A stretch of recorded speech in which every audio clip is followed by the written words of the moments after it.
Apakah kakak akan memindahkan layar ke ruangan lain? Anak laki-laki itu berkata tidak keberatan, tetapi telah kembali bertengkar dengan gadis itu. Dalam kemarahan, dia telah tersesat ke wilayah orang Burma di utara. Menurut rumor, orang Burma suka makan daging manusia pada malam bulan purnama. Anak laki-laki itu telah menyaksikan ritual mereka. Saat itu dia sangat ketakutan hingga tidak berani bernapas. Saat dia dengan tergesa-gesa melarikan diri, dia secara kebetulan bertemu dengan gadis yang khawatir mencarinya. Kejadian kali ini juga membuat gadis itu mengerti, dia tidak bisa kehilangan dia. Oleh karena itu, keduanya secara resmi berbaikan.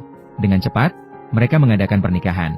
Meskipun upacara agak sederhana, tetapi tidak bisa menyembunyikan kebahagiaan di hati keduanya. Selamanya mereka berpikir akan terus hidup bahagia selama 1000 tahun. Mungkin hidup tanpa khawatir. Tetapi tidak disangka, sebuah kapal pesiar berlabuh dan benar-benar menghancurkan ketenangan mereka. Dua orang itu datang kepada mereka untuk bernegosiasi. Kapten kapal jelas mengatakan bahwa mereka hanya ingin merebus air panas. Tetapi putri kapten jelas memiliki niat terhadap anak laki-laki itu. Pada malam hari, kedua orang itu menunjukkan keramahan, setelah makan pelaut kenyang. Tetapi mereka malah menatap mutiara di kepala gadis itu. Keesokan harinya, kapten berterima kasih atas keramahan kedua orang itu, memberikan kepada mereka semua pakaian dan perhiasan bekas. Setelah anak laki-laki itu mengenakan jas, putri kapten ingin menikah dengannya. Tepat di sini, pada sore hari kapten memerintahkan pelaut untuk mengambil air. Dua orang melihat cuaca yang panas, tanpa ragu melepas celana dan melompat ke air di depan orang lain. Putri kapten menatap tajam kepada anak laki-laki itu, sementara pelaut tersebut mengintip gadis itu. Keduanya memiliki pemikiran mereka sendiri. Malam itu, putri kapten telah berdandan dengan rapi. Dengan sengaja mengajari si bocah untuk menari di depan gadis itu. Melihat dua orang itu akrab, gadis itu merasakan untuk pertama kalinya. Bagaimana rasanya sakit hati? Dia berpikir gadis itu sengaja menggoda suaminya dengan riasan itu. Jadi, keesokan harinya, dia pun meniru, menyaput wajahnya dengan lapisan riasan tebal, agar si bocah bisa melihat. Tapi bagaimana si bocah bisa memahami perasaan gadis itu? Putri kapten memanggilnya.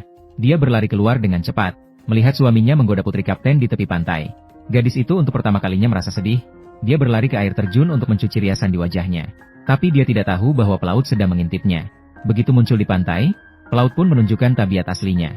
Dia menggenggam rambut gadis itu dengan satu tangan, mutiara putih yang dia pasang di rambutnya. Di mana itu?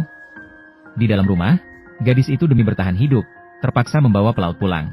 Di dalam kotak perhiasan di rumah, pelaut itu telah menemukan mutiara yang dia inginkan. Tapi siapa yang tahu bahwa orang ini menginginkan harta dan wanita? Dia berniat mempermalukan gadis itu. Tepat saat itu, anak laki-laki itu berhasil berlari masuk, bertarung dengan pelaut itu. Meskipun anak laki-laki itu kuat, tetapi pada akhirnya dia tidak memiliki keterampilan bertarung. Karena itu, hanya setelah beberapa pukulan dia dikalahkan oleh pelaut tersebut. Saat ini, pelaut itu memanfaatkan kesempatan untuk menyerang. Dengan bantuan gadis itu, sebuah peluru mengenai bahu anak laki-laki itu. Meskipun begitu, anak laki-laki itu terus menerjang,